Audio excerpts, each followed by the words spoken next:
اللہ ہی اللہ کیا کرو، دکھ نہ کسی کو دیا کرو، جو دنیا کا مالک ہے نام اسی کا لیا کرو، اللہ ہی اللہ۔ السلام علیکم امام صاحب۔ وعلیکم السلام آپ کیسے ہیں امام صاحب؟ وبرکاتہ۔ الحمدللہ۔ امام صاحب کل کو محرم ہے، تو اس کے اندر محرم کے بارے میں کیا ہے؟ اس کے اندر محرم اسلامی سال کا پہلا مہینہ ہے، جیسے عیسائیوں کا پہلا مہینہ سال کا آغاز جنوری سے ہوتا ہے، اور اسلامی جو سال ہے اس کی ابتدا اور آغاز یہ محرم سے ہوتا ہے۔ اسلامی سال کی ابتدا ہے، لیکن آج ہماری حالت یہ ہے ہم ان کی ایسے نقالی کرتے ہیں کہ اپنے اصل کو ہی بھول گئے ہیں، یعنی ہمیں یاد ہی نہیں ہے کہ محرم اسلامی سال کا پہلا مہینہ ہے۔ اگر کسی سے بھی ہم پوچھ لیں اللہ ماشاءاللہ، وہ تھوڑے لوگ ہوں گے جن کو پتہ ہوگا کہ ہمارے سال مسلمانوں کی ابتدا جو ہے وہ سال کا آغاز کہاں سے ہوتا ہے، وہ تھوڑے لوگ ہوں گے جن کو اس چیز کا پتہ ہوگا۔ سب سے پہلے تو یہ ہے کہ کل سے ہمارے اسلامی سال کا آغاز ہو رہا ہے۔ اس میں ہم اللہ رب العالمین کے ہاں دعا کریں کہ اللہ تعالیٰ آنے والا جو سال ہے یہ ہمارے لیے باعث برکت ہو، باعث خیر ہو۔ اس کے اندر اللہ تعالیٰ ہمیں ہر شر شرور سے، فتنوں سے، فساد سے اللہ محفوظ رکھے۔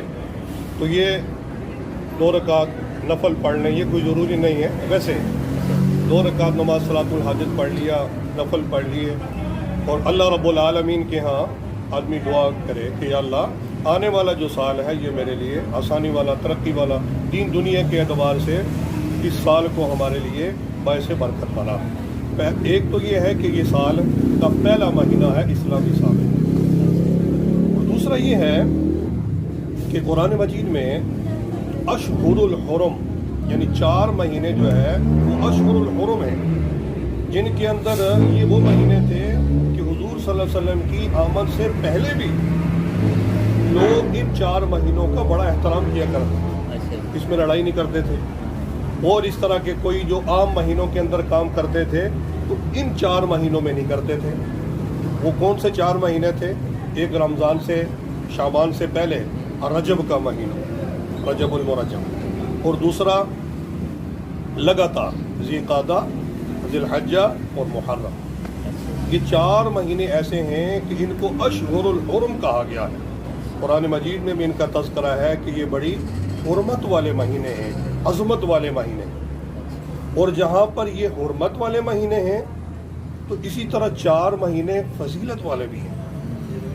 ان میں سب سے پہلا رجب کا مہینہ، وہ بھی 3 لگاتار ہیں، رجب، شعبان، رمضان، اور چوتھا محرم۔ اشہر الحرم کے اندر بھی محرم کا مہینہ آتا ہے، اور فضیلت کے اعتبار سے بھی جو 4 مہینے ہیں ان میں سے چوتھا مہینہ محرم کا ہے۔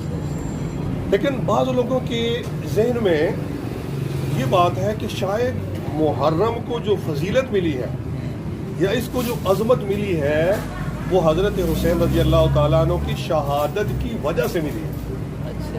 بعض لوگوں کے ذہن میں یہ سوال پیدا ہوتا ہے، حالانکہ یہ ابتدائی سے محرم جو ہے حرمت والا ہے، اور جیسے کتابوں میں، تاریخی کتابوں میں آتا ہے کہ آدم علیہ السلام کو جب رب نے بنایا محرم کا مہینہ تھا، جب فرشتوں سے سجدہ کروایا محرم کا مہینہ تھا، اور اسی طرح جب نوح علیہ السلام کشتی سے کنارہ ملا وہ بھی محرم کا مہینہ تھا، حضرت یونس علیہ السلام مچھلی کے پیٹ میں رہے، پھر جب مچھلی کے پیٹ سے باہر آئے محرم کا مہینہ تھا، حضرت یوسف علیہ السلام جدا ہو گئے، اور جب اپنے خاندان کو، اپنے والد کو دوبارہ ملاقات ہوئی محرم کا مہینہ تھا، حضرت ابراہیم علیہ السلام کو نمرود نے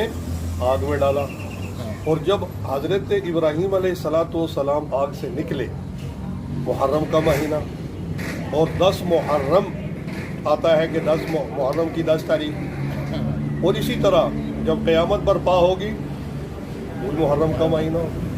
تو محرم کا مہینہ بڑا افضل مہینہ ہے، اور اس کے اندر کوئی خاص عبادت نہیں ہے۔ جہاں عبادت کا تعلق ہے اس میں کوئی خاص عبادت نہیں ہے۔ ہاں ایسا ہے کہ 10 محرم کو اپنے خاندان والوں پہ، یعنی آپ روز ہم کھانا تو کھاتے ہیں گھر میں بیٹھ کے، تو 10 محرم کو اپنا دسترخوان تھوڑا وسیع کر لیں، یعنی اس کے اندر جو ہے اور لوگوں کو شامل کر لیں۔ یا پہلے ہم دال روٹی کھاتے تھے، 10 محرم کو مرغی یا مٹن اچھا کھلائیں اپنی اولاد کو۔ تو جو آدمی 10 محرم کو اپنے اہل و عیال پہ رزق کو وسیع کر دیتا ہے، انہیں خوب کھلاتا ہے، تو اللہ تعالیٰ سارا سال اس کے رزق میں برکت ڈال دیتا ہے۔ اور دوسرا یہ ہے کہ اسلامی ہمارا سارا سال ہی شہادتوں سے بھرا پڑا ہے، اور ہمارے اسلامی سال کی ابتدائی شہادت سے ہے۔ یکم محرم الحرام کو حضرت فاروق اعظم رضی اللہ تعالیٰ عنہ کی شہادت ہے، خلیفہ ثانی، جن کے بارے میں بہت ساری فضیلتیں ہیں۔ اگر فضیلت پہ بات کریں تو کئی کلپ جو ہے وہ تھوڑے ہو جائیں گے۔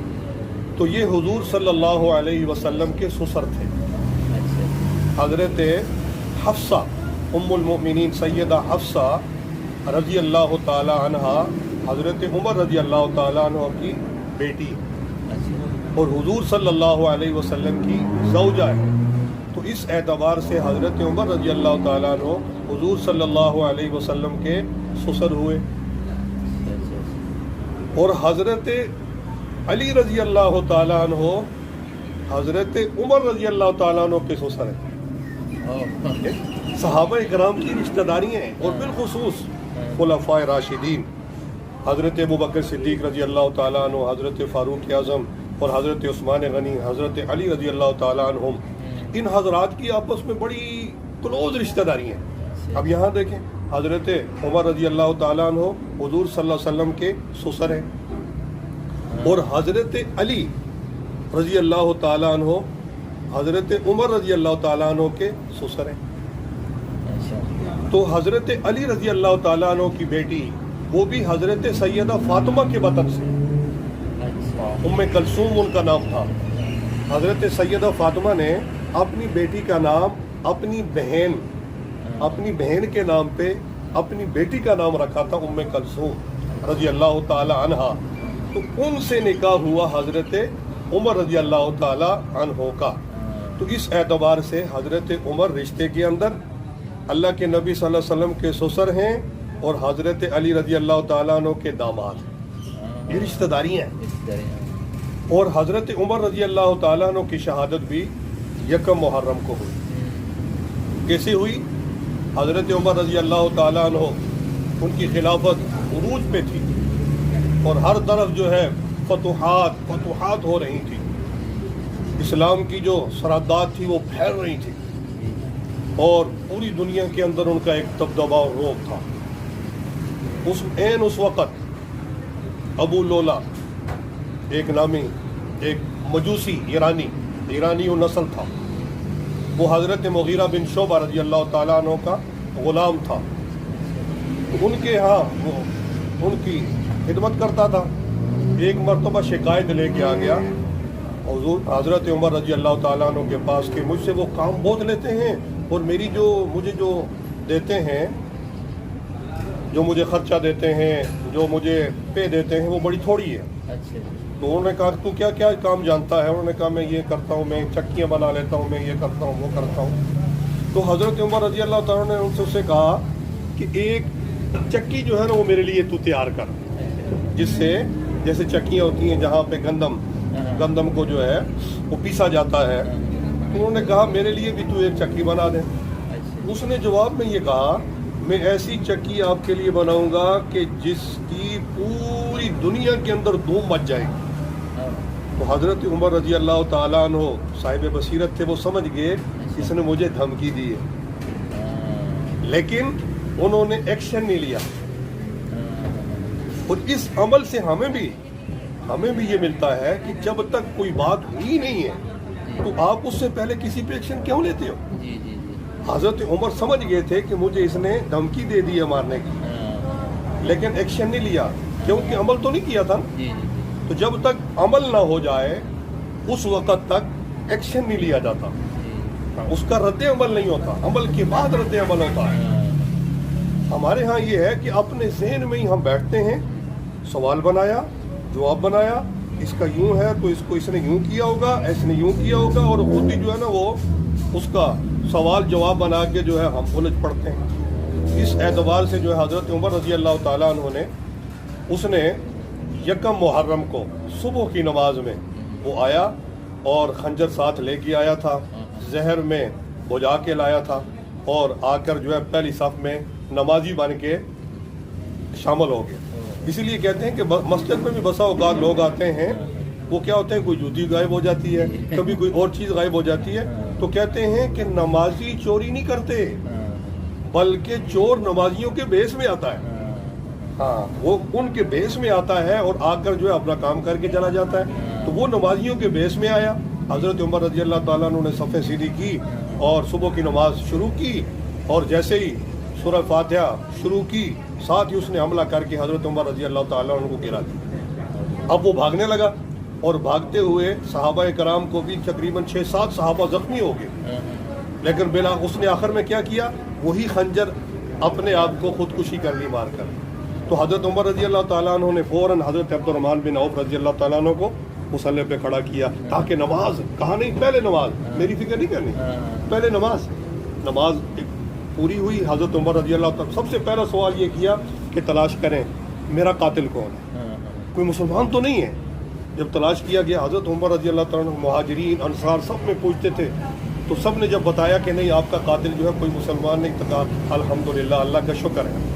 اور حضرت عمر رضی اللہ تعالیٰ عنہ اکثر دعا کیا کرتے تھے، یا اللہ مجھے موت بھی شہادت کی ہو اور ملے بھی مدینہ کے اندر۔ تو اللہ رب العالمین نے ان کی دعا کو قبول کیا، تو صرف مدینہ میں جو ہے ان کو شہادت نہیں ملی، بلکہ حضور صلی اللہ علیہ وسلم کے مصلی پہ شہادت ملی۔ تو حضرت عمر رضی اللہ تعالیٰ عنہ یکم محرم کو حضرت عمر رضی اللہ تعالیٰ عنہ کی شہادت ہے، تو ہمیں یہ سبق دیتی ہے آپ کی شہادت کہ ہر وقت اسلام کے لیے ہمیں ہر چیز کے لیے تیار رہنا چاہیے، یہاں تک کہ مال، جان، اسباب، وقت، یہ تو کوئی چیز بھی نہیں، حضرات صحابہ نے جانیں دی ہیں، پھر یہ دین میرے اور آپ تک پہنچا ہے۔ تو اللہ رب العالمین سے دعا ہے اللہ ہمیں بھی صحابہ کرام کی طرح ہر چیز، اپنی جان، مال، وقت، سب کچھ دین پہ لوٹانے کی توفیق نصیب فرمائے۔ وما علینا الا البلاغ۔ انشاءاللہ امام صاحب بہت بہت شکریہ امام صاحب۔ اللہ ہی اللہ کیا کرو، دکھ نہ کسی کو دیا کرو، جو دنیا کا مالک ہے نام اسی کا لیا کرو۔ اللہ ہی اللہ